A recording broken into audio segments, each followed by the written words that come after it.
the trading post, you must learn. Flip cards, comics, profits you earn. Rookies to legends, we break it all down. Teaching you the hustle that runs this town. Analyze the flips, predict who's hot. Bowman autos, refractors, the chase don't stop. At the trading post, you must learn. Knowledge builds fortune, now it's your turn. All right, what's up, y'all? It's your Uncle Rob, and welcome to another episode of The Trading Post. Today, I got my man Chris on the line. Chris, what is it? Spicy Collectibles? Is that what? Saucey Collects. Saucey Collectibles. I'm sorry, I just peeked Collects. that. Yeah. Forgive me for messing that up. But No worries. how you doing, man? Pretty good. I noticed you do both sports and Pokemon. So Yep. first thing I want to do is ask how you got in the hobby and how you ended up with this split between sports and Pokemon. Yeah, so it's probably a pretty straightforward story. I'm sure a lot of people can relate, but grew up like a big sports fan, collected sports cards with my dad. And this was back in the late 90s, early 2000s, junk wax era, it was fun for me at the time, but you don't really realize what section of the era that you're in, in the time frame. And I kind of fell out of it for a long time. Kind of went about my life and doing this, doing that. Fast forward a while later, and now I have a son, and my son's into Pokemon, and I wasn't really into it. It turns out he's just not real big into sports. So, time went on, and I joined in with him just to kind of have fun, and didn't really think much of it. But about 2021, when the celebration set came out, 25th anniversary, so about 5 years ago for Pokemon, he showed me some stuff. He said, "Hey, Dad, I used to buy him cards here and there." And he said, "Yeah, I really want to get some of this. It looks like a great set." And I said, "All right, so I bought some, and I'm looking at it. I'm thinking, this is pretty fun. This is pretty cool." So I started getting into Pokemon around that time. Now, granted, I still had sports cards from back in the day, and it kind of ignited me back into trading cards in general, or sports cards, just cards, just collecting. I've always been a sports guy and a collector, so that's an easy one for me. So for me, it was kind of nostalgic in a way, because I'm coming back to something I loved and grew up with, and also getting into something new that's pretty exciting. So that's kind of how I came to where I'm at. So around 2020, 2021 is when I started buying, collecting again. And then I would do a little bit of trading, a little bit of selling here and there, nothing crazy. eBay, TCG player for, Pokemon stuff, and just kind of bounced around from there until the growth started really, really hitting. And I started thinking, this is pretty fun. This is pretty interesting. I like it on a business sense. I like it on a hobby and a collector sense. So I just kind of went in full. Okay. Yeah, I'm noticing that the nostalgia, just the same thing with me. I really was never into this Pokemon thing. And that was way before me. I mean, you're a kid to me, man. I'm 61 years old already. But it was all sports, But Yeah. now my daughter, I have a teenage daughter that's into Pokemon. And so Right. I've gotten into that, and I can see, other people I talk to, the connection with their kids. But now that you've been out there and you've touched sports and you've touched Pokemon and you do shows, right? Yep. Yep. So, So I started doing shows about a year ago. But yeah, go ahead. yeah. So tell me I mean, you got a 2-to-1 mix. So tell me why Pokemon, I'm assuming it's Pokemon sports. Why hmm Pokemon is taking the lead. What is the trend? What is, you know, Yeah. So when I first went out, I thought, let me replicate kind of what I would enjoy. So if I would walk up to a booth or a table at a show, talking to a dealer, talking to a vendor, I kind of want a mini store in a sense, maybe a little bit of merchandise, a little bit of sealed products, a little bit of loose and graded and et cetera, right? Of either one. So I did a straight 50-50 split, and I have my table set up on right-hand side, Pokemon, left-hand side sports, and then it would mimic me behind for stand-up displays and things like that. And, I got pretty decent traction on both. I just think that the hype train is really, really high in Pokemon right now. I mean, the market's insane. Nothing like I've seen. And granted, I've only been around the market for about 5 years, but nothing like anything I've seen so far. So it's kind of hard not to gravitate more towards that. And in addition to that, you kind of alluded to, I think, before we got on, a little bit of the sports decline, maybe in buying energy. So I think some of that's come back around too. I think maybe sports was a little saturated during the COVID, post-COVID boom, Mhm. to where they've kind of honed in on some more desirable sports products now. And so I think now you just have to hone in on the maybe the top tier products, Yeah, and not just flood in and buy anything you get your hands on, or think anything you get your hands on is going to be valuable, that type of thing. right, right. So do you see more? So you have everything. So what do you see as the thing? Is it sealed stuff? Is it loose?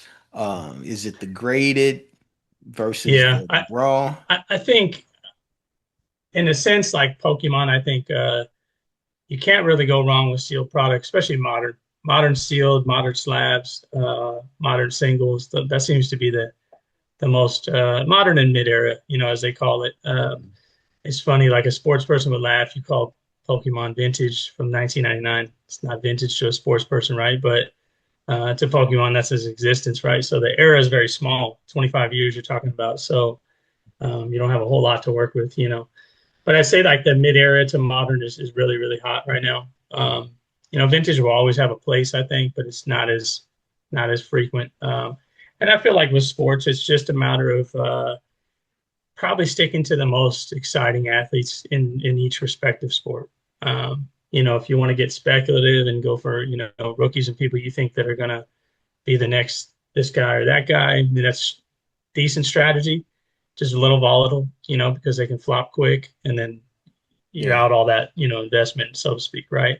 Unless you're just purely collecting for the joy of it, then it's cool, right? Um, But no, that's a like your great favorite point team, something because like that. no, that's a great point because buddy of mine and I, that's what we did for the longest back in late 90s, early 2000s. It was all about prospecting, buying rookie cards and all. Yeah, And we're definitely finding that shows. I don't do as much vending or trading anymore. I'm more promoting. I'm trying to promote my own event and that kind of thing and do this. But he still does. And we're finding that the rookie cards just aren't doing what they used to do because people aren't really yeah, worried about speculating. They're if they speculate, they're really ripping ripping Pokemon. That's the chance they true. want to take, not on a guy that no matter how well he hits. Um, Yeah, so I'm definitely finding that to be true as well. yeah, You also get into figurines and stuff. Did you say that yeah. too? So I do a little bit of yeah, on the Pokemon front, a little bit of plush, action figure types. It's probably hard to see, but I do have like a Charizard figurine up there at the top. So just a little bit of that because the collectability, I think of that type of stuff is sort of disappeared. It feels like in the sports world, and that used to be a thing back in the day, but kids enjoy that stuff still in the Pokemon space. So in other words, I mean, I think like when I was going into it, I was thinking, hey, one-stop shop, right? Appeal to a kid collector, or a kid hobbyist, or a or enthusiast, I should say, of the brand, or all the way up to a collector who's looking for high end products, right? So that was kind of my strategy. But one thing you had mentioned that kind of got me thinking is how I really really view the two is that sports has a very low ceiling and a sky high, but Pokemon tends to trade in more of a range, so you may not have a chance to hit a $300,000 card, but you probably are going to get your money back more often there ripping Pokemon than you would in sports. So I feel like sports is kind of a money pit gamble if you're going to rip, if you're as a ripper. Hmm. And then in Pokemon, you actually have a good chance to recoup a lot of your value. And Yeah. so that's kind of it's more of a value play to me. And do you think the fact that there's a lot more mid-tier value cards, $100, 150, whatever they may end up being, that's more appealing to the general public, that may not have the large dollars, or why do you believe Yeah. that is? Is that Yeah, that's an interesting. That's interesting. I think from a pack ripping perspective, you're going to have the personality types. You got your gamblers who will just go for the big hits, and they're okay losing it. You know, they're okay losing 40, 60, 80, $150 ripping packs looking for that chase. Mm. But in a singles front where you're purchasing singles, yeah, I would say that's probably a good strong appeal of the Pokemon market, is you Yeah. do tend to have, especially now, a lot of cards that are between 20 to $150, so to speak, right? Um, and they're nice cards, you know, and they're attainable, things like that. So I think that is more desirable. Whereas in sports, you're looking for maybe you get something serialized, but it's a high number, you know, out of 399 or something, you know, something that you could afford for an affordable collector, um, or a parallel that's just, you know, more common. Yeah. And then I would probably say too that the person that's getting this $20 card, um, they can grade it. And I mean, a lot of these Pokemon cards, and this is just my opinion, but I don't know how they're produced. But I think the centering and I just think they get a higher percentage of high grades than sports do. So, Yeah, true. it's more from what I'm seeing and what I'm hearing, you can get that $20 card, throw another $20 on it, and maybe have a $200 card. You know what I'm Yeah, saying? yeah, Versus yeah. a No, that's $20 super sports accurate. card, you're not going to turn it into a $200 card just by grading it. Yeah, that's super accurate. And I think just with some practice grading, you really realize that. I've talked to a lot of, you know, like novice graders or people who are looking to get into grading, but just haven't for whatever reason. They always have a different reason why not. But yeah, just have to kind of get some practice doing it to know, you know. Yeah. And to your point, centering and things like even intricacies within Pokemon, like the Japanese um, cards are much better print quality than the English. Looks like the Chinese, now that they're coming out more frequently, looks like they're better too. So you have intricacies even within the Pokemon space, but I think things like rounded corners as opposed to the hard edges in sports Mhm. help Pokemon out a lot. Yeah. Because when you got that crisp edge, if it's not crispy, you know what I'm talking about. It's you're going to struggle, right? And then I've heard a lot of people, you know, have strategies and theories with sports. Like if it's white, if the card's white, it's a lot harder for them to tell imperfections, things like that. You know, die cuts are tough to grade. Um, you know, and then you got the auto Yeah. element, which is a whole other element, right? Or patches or Yeah. the thick cards, and those tend to be really, really hard. It seems like to grade. So, you know, it provides a lot of options, but it kind of lets you know where you're at if you really sit down and think about it. You know. Yeah. Now, do you notice a distinct difference maybe in the Pokemon buyer versus the sports buyer? Yeah, and I think this is changing as we speak, but um, I think Pokemon buyers used to be more collector based and have more collector energy, to where, you know, maybe they're not looking at it as a business for themselves. They're just purely into the hobby and they're enjoying it, right? But now you do see a lot of people that they're coming after just high end things, and it's all investment based. It's all return later. What's on the horizon? How's this going to perform in a year, 2 years, 3 years? Which I think is actually exciting. I think it's made Pokemon much more exciting. Mhm. But you'll have like, and I don't know how much, you know, YouTube content or PokeTubers and all these people that you watch, but you know, I watch a lot of that community, and there's some people that are just disgusted by that. You know, they're like in an uproar in a way because it's taken away from the everyday collector and the kids and all these aspects, and it's forced everybody to it's a money game now. You know, it's a business, but sports cards has been that way for a while. So a lot of times you'll have people come to the table, and they're young guys. I mean, they're 16, 15-year olds, and they're hustlers. And they'll come to the table looking for sports cards, and they're looking to just flip these. I mean, there's no aspect of, you know, let's say Jalen Hurts is my favorite player, and I just want to collect him. It's usually not like that. It's usually more. I'm finding a lot of the collectors in the sports space are the older guys like us, They Yes. want to collect their PC of players that they enjoy, the teams they like. Um, and it's kind of funny. So, but now, I mean, the kids are just hustlers, man. They're a lot. And if you go to trade nights, sports trade nights, I mean, they're ruthless, And it's Mm. a lot of young guys with cards that are worth thousands of dollars. It's not like back in the day where you Yeah. got a 40, 50, $100, $200 card. So it makes me laugh sometimes, but it's crazy. It's a little crazy. Yeah. And I Okay. think the Pokemon buyers are some of them are thrilled like me, like, okay, it went from a hobby to, something that we can actually get some value out of, maybe make it a side hustle, maybe do both. I see a lot of people doing both. I mean, that's kind of how I started collecting a little and flipping a little, and in order to kind of build my collection and build my rhythm in the space. And that's kind of what led me to where I am now. So um, the more of that comes out of it, I think the better. I think you still have a lot of room for people to play the game and enjoy it, collect the stuff that they want and enjoy it, and then there's a space for the investor and the hobby, the enthusiast, so to speak. Yeah.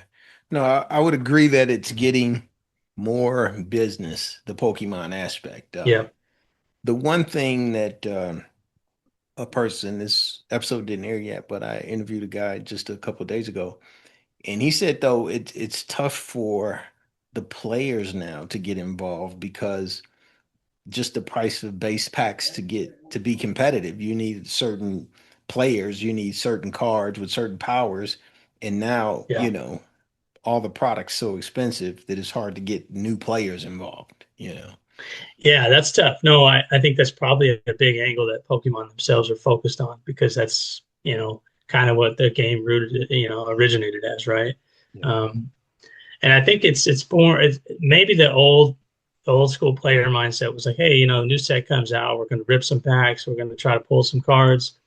But I think now the approach is probably like they probably shouldn't waste their time ripping packs. Probably should just buy the singles that they need aftermarket and to put their decks together and play from there. So I mean, Yeah. I don't know. I'm not as in tune with the player market. A Yeah. little bit. I used to sell a lot of playable focused cards. When I first got into the space, because there's a big market for that. And the value will surprise you. Sometimes you look at a card and think, well, this is probably not worth anything, but if the playability is high and people want it in their deck, it's going to be worth some money. Right. So Yeah. it's an interesting another angle that's very interesting from the vendor and the collector and the player aspect, all together. Yeah. Okay. Well, that's a good point, though. I didn't think about that. Just buy the cards you need, and buy them Yep, aftermarket, and they probably should be relatively inexpensive because the collectors may not be after those, or the flippers may not be after true. those. Yeah. No, yeah, in most cases, I think for the most part, most of the deck's going to be comprised of cards that are not, valuable in the collector space. Yeah, Right. Right. Okay. Well, that makes sense there. So that kind of defeats that argument, and I'm glad you brought that up. sure. And I'm Yeah, thinking that that's probably the craze. The people that are bashing, the business aspect of it are probably stuck on the player aspect, maybe. I don't know. yep. Yeah. Yeah, there is a lot of contrarian views. Like people will say, it's people complaining because they're broke and they can't afford it, or they can't afford to be in that space anymore. The joke is like they call them the Timmies. It's like the poor little Timmy they can't get the car. I Yeah. mean, it's just this whole internet thing that's funny. They go back and forth. I mean, there is an aspect to it though, and I know plenty of people that I've given collection boxes, packs, and things to give to their kids because they can't find them in stores. I get it. That Mhm. part I understand. There's ugly parts to this whole thing too, and I'm sure you've seen the videos, people fighting in Costco, Target, Walmart, wherever it is. Mhm. Um, I just think if you got to be a good human being to some degree. You can't be too ugly out there doing this stuff. Everybody's trying to fight for the same stuff, so it is tough. I don't. There's videos I watch and I think, well, I couldn't be that guy. I don't think I could do all that, in public. Um, but then there's other ones where the guys are like, look, man, I stood in line since this time and I'm fighting for this stuff. And I get it. So there's all angles of it. I think the onus is actually on the retailers now, and Yeah, to some of put them are doing limit. a really good job Yeah. of patrolling it and dividing it out, and some are not. And I think once they all get on board, I know it's probably a pain in the butt for them. It's an extra work, it's extra things they got to worry about. But the more they control it, I think the better the whole hobby will be. Yeah, no, I Because you agree. remember there was a time where you couldn't find sports cars. Now you walk in and they're all over the shelf at Target and Walmart, Right. which is shocking to me in a way. But yeah, it's crazy how things change right quickly. Yeah. No, it things just yeah.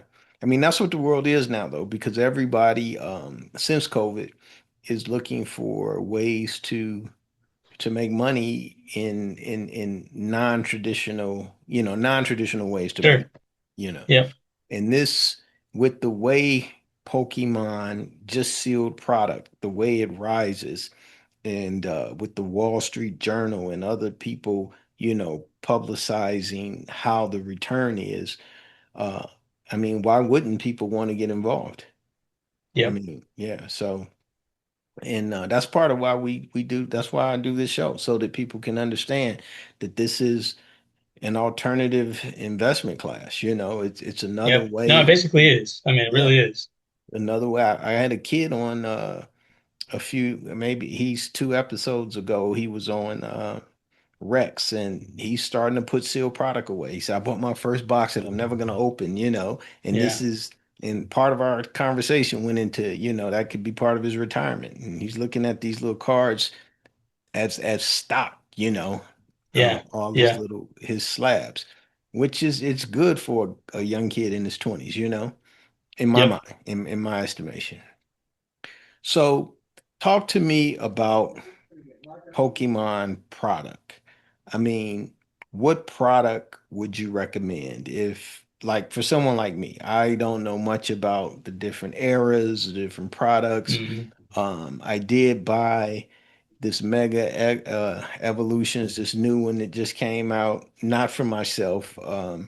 Actually, in our show, I'm going to give it away. I'm going to do a Pokemon tournament, and I'm going to give that away with a belt that we got and some other product that we end up accumulating. But what's a good product? So I think any of the specialty sets are good. So like when they come out with, let's say we just got out of the Scarlet Violet era, Mega Evolution was the first uh, set from that block, from that era, right? So going back to the Scarlet Violet era, any of the specialty sets like 151, Prismatic Evolutions, um, Paldean Fates, those would all be great. So like that, personally, I would start with the specialty sets is how I would recommend it.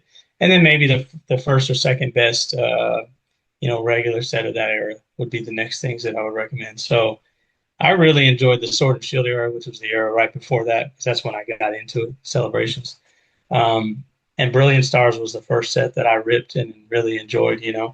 And I tried to kind of master that set, that and celebrations, because I was just getting into it and watching what other people do. Um, but yeah, I think you just look for sets that have, especially if it's sealed product you're going to hold on to, sets that are very desirable that people want. They have great cards in them, great chase cards. If the set had one or two or three really good cards and then not much after that, it's probably not the most desirable. Mhm. The crazy thing about Pokemon Seal product, which in the beginning I'm like, yeah, okay, I listened to them saying this, but this got to be too good to be true. But I mean, everything you buy, no matter what, it goes up over time. And it just is a scarcity play. It's like, they only made a certain amount, right? Mhm. Once it's out of print, it's out of print, and there's only a finite amount of it. And the more that gets opened, the less there is sealed, right? And the value just inherently goes up. So, yeah, obviously you can do better with certain sets are going to go up harder, faster, have more trajectory, but um, it's kind of a no-brainer situation, right? It's Mhm. crazy. So I think the better the set that you pick, though, the better off you'll be. Yeah. And then that's what I recommend. The set that I think has been the best set of the time that I've been in the hobby is Evolving Skies, easily. And I would say you get your hands on any of that if you could, long term. Of Mhm. course, it's very expensive now. It's about $2,600 a booster box. Wow. This is something that cost $120 when it came out. The crazy thing is, I remember when they did a reprint, and I was in the space in the hobby when they did a reprint. You could get those boxes for like $100, and that was just a Wow. couple years ago. Yeah. That's So amazing. Now that's yeah, I kicked that, myself. I wish I would have got a bunch. yeah. But Yeah, there's no stock doing that. right, you know what I mean. Yeah. And I was heavy in the stock market when I was younger. When I was 18, I was big into that space, and I was just thrilled with the market. I loved it. I just wanted to absorb all the knowledge and information, but this is much more enjoyable, I think. Yeah, I mean, and what I try to, I guess, emphasize is this is something that you probably can get more knowledge and get more gratification out of than researching a company that you can't sit in the boardroom with them and True. understand where they're headed, you know. I mean, you can get involved, you could stay interested, I mean, Yep. and really know where it's headed, you know. And you're kind of tracking like real time demand, like when the set comes out and you watch how crazy people are for it. It's like a light bulb doesn't even need to go off really, but the light bulb goes off. It's like, hey, this is that desirable right now. I don't think this is going to change. It's going to Yeah. stay this way. So I'm going to try to get my hands on as much of this as I can. Yeah, no. Even Mega Evolutions. I mean, I was able to get one of those pre-order things for 200 and something dollars. And right now it's almost $100 more. And I just got it. Already. Yeah. Yeah, That's crazy. I Oh, I just know. got it a It's, week or two ago. And it's already yeah, that's it's 30% wild. return in less than a month. I mean, how do you do that? Yeah, it's crazy. And just speaking of that, evolving skies, like I used to buy them, the booster boxes as they would go up little by little. I would kind of pull together stuff and I was selling products. And once I sold enough, I had enough built up, I'd buy another box, do stuff like that. And I remember my son was kind of laughing at me, like thinking I was crazy. He's like, man, you're spending four, five, six, $700 on these things. And look at him now, right? But the funny thing is he had some cards himself from back then. We were collecting, we first started grading, and he got some nice cards that he had graded. One of them was a special delivery Charizard promo, and he had it in a 10. And this thing just spiked up. It was like a $250 card when he had it, and now it's worth about 1,200. So he said, "Hey, Dad, I think I want to sell it." And I said, "What are you going to do with it? After you sell it?" I said, "You think you should put some of the money away, save it, reinvest? What are you thinking?" And he wanted to keep a little bit, and he said, "I think I want to reinvest it." He ended up buying some Evolving Skies Elite Trainer boxes. So Okay. it's like full circle. I think he probably thinks, man, I wish I could have got them when they're 40, $80, not 400. But, Right. it's just one of those things that's kind of funny. But I like that he was thinking, let me reinvest this because he's seeing the growth Yeah. path, and it's hard to not see it, right? It's Um, yeah. No, but it yeah, is. It's in the hard to last year and a half, 2 years, the market's been crazy, crazy. yeah. So yeah, No. it's been hard to keep up. No, I mean, look, I agree. I don't have a lot of luck ripping. My daughter enjoys it, so I'll buy small booster boxes for her to rip. But I think I think I'll hold on to seal product. You know, I think I Yeah, have to get in the game. Um, because I it's hard agree not with to, right? well, yeah, Yeah, it's hard not to. It's hard not to. yeah, And I mean, I bought some stuff to give away because I'm promoting an event, but I mean, even as a promoter, I mean, what do you do with that capital? Once you have that money, what do you do with it? I mean, I have to start buying sealed product, and just hold on hmm to it. yeah. I do have a question about sealed product. I mean, I get the specialty products, but so these ETBs versus booster boxes and the promo cards that come in the ETBs hmm versus the booster boxes.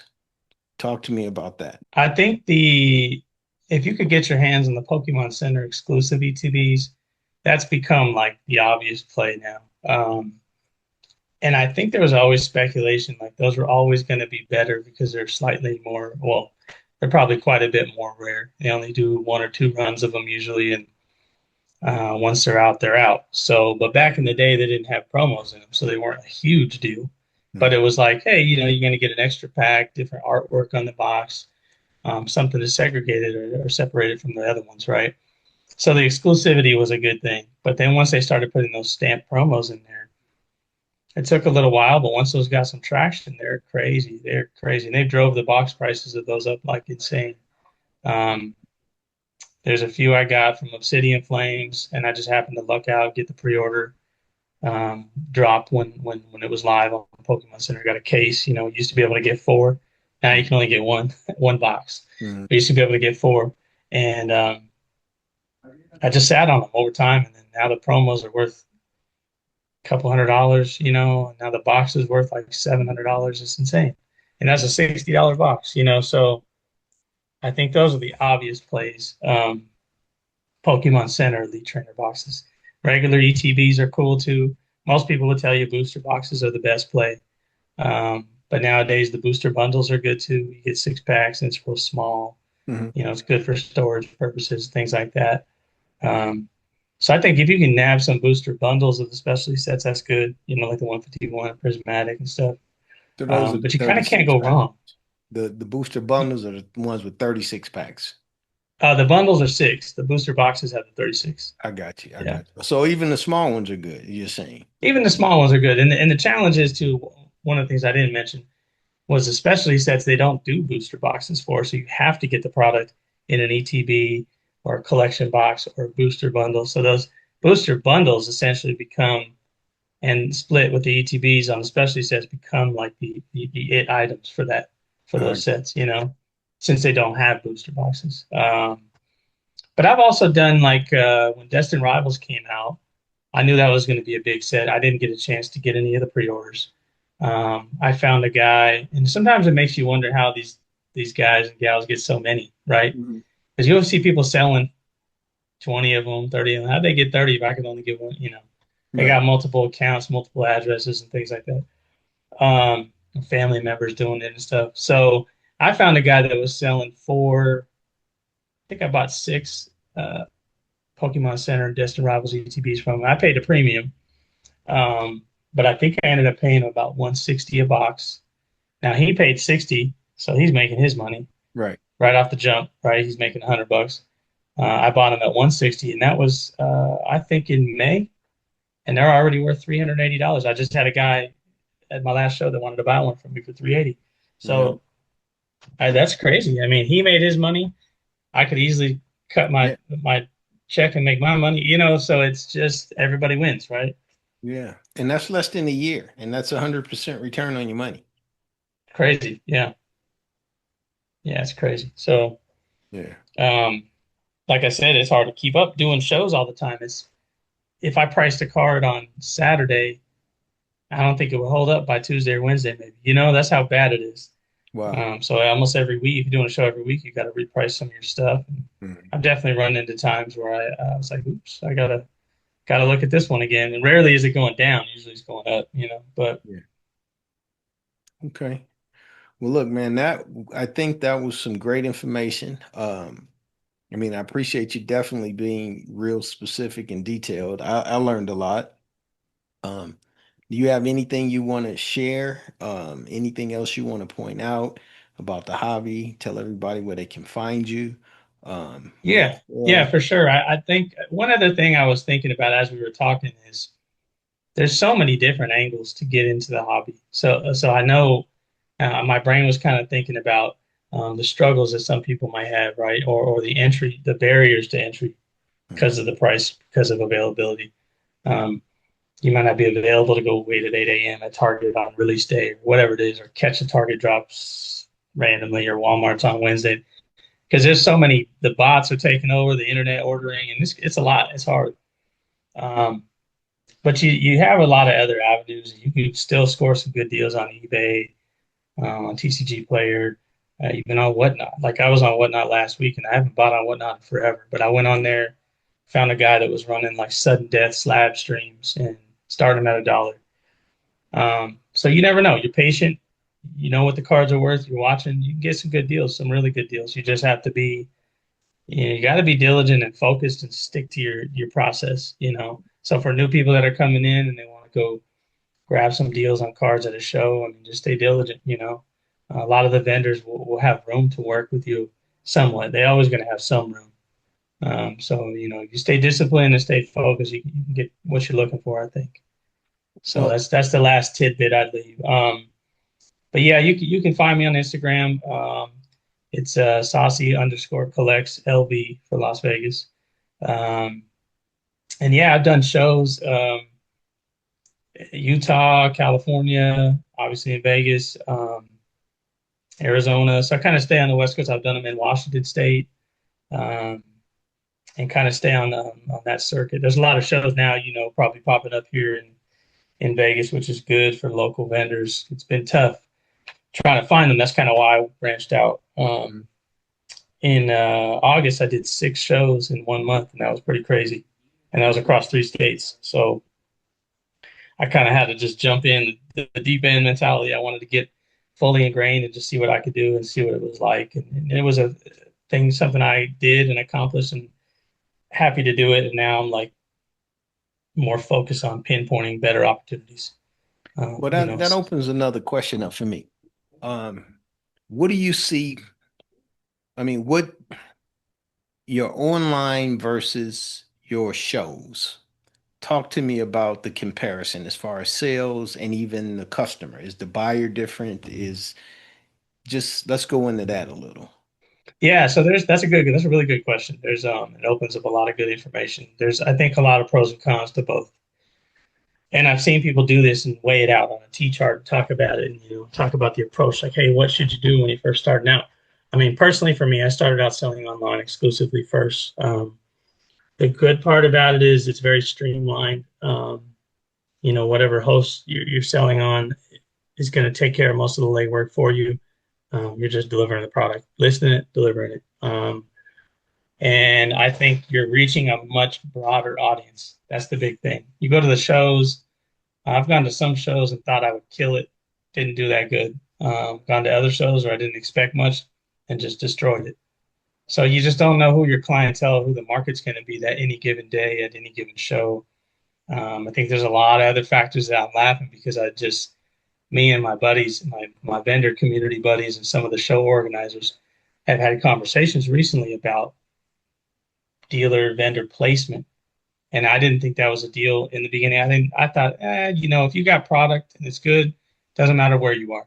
But now I'm really starting to think it does really matter. And that's kind of been more of my focus going now is where do I want to place myself at this particular show? Because you got a lot of competition.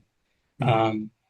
Especially larger shows. I mean, front row and up, you got like 550 tables. I did West Coast Card Show in Anaheim, and then 1,200 tables. Mhm. I was at Card Party this last weekend in Seattle, and I wasn't vending. I just attended the show, and there was probably in that ballpark amount of tables. Collecticons are going to have over 1,200 tables.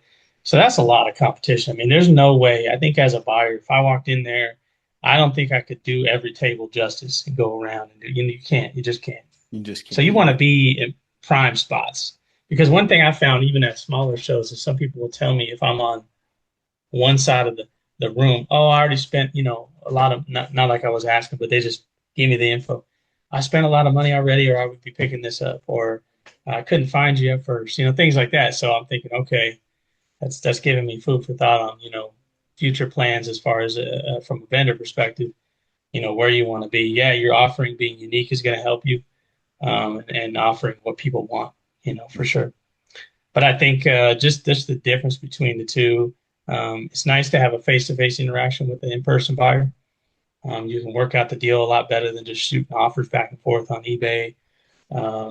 You can kind of really gauge what the person really wants, and then you can also gauge what the vendor, the dealer is looking to get out of it. Yeah. It's really easy to cut through the layers to just get down to the bottom line. Yeah. And then it's a little more pleasant, I think, too. If you're a social person, it's nice to be in person doing the deals. It's just you never know if you're bringing the right buyers to your table. Whereas on eBay, if I go search, I'm going to see everything that's available. Yeah. The disadvantage is the fees, right? So there's that too. So I think I take that in consideration too. And I just talked to a buddy of mine today who did the West Coast Card Show right next to me. We were side by side dealers, and we were talking about pulling together doing Collecticon.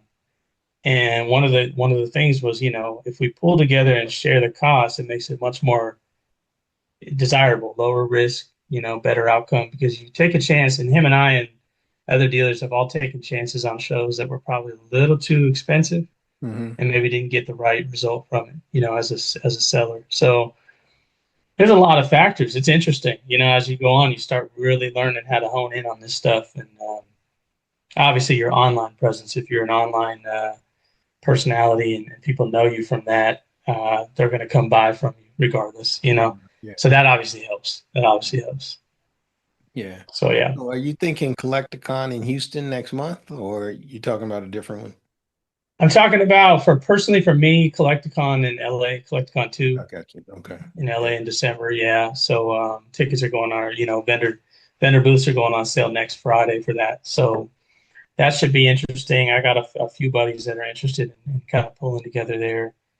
Um, so I think I think the bigger shows having a combined approach is probably better Yeah. with others in the space. And mid-level to smaller shows, it's a lot easier to do by yourself. Yeah. Okay. Yeah.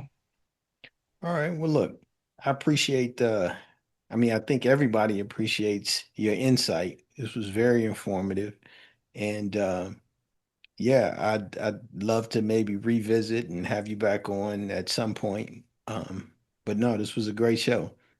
And thank you. Thank you for your time.